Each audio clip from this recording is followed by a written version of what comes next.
உற்சாகமாக புத்தாண்டை கொண்டாடி கொண்டிருக்கும் ஜப்பானில் மிக சக்தி வாய்ந்த நிலநடுக்கம் ஏற்பட்டிருக்கிறது.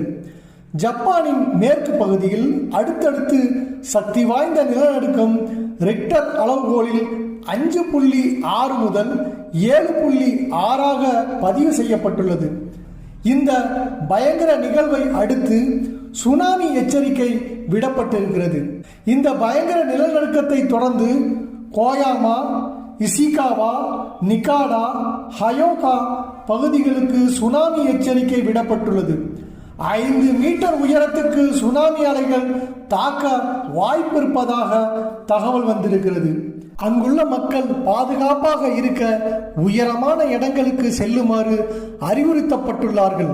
புத்தாண்டை கொண்டாடி கொண்டிருக்கும் இந்த வேளையில் இப்படி ஒரு சம்பவம் எல்லா மக்களுக்கும் பீதியை எழுப்பியிருக்கிறது.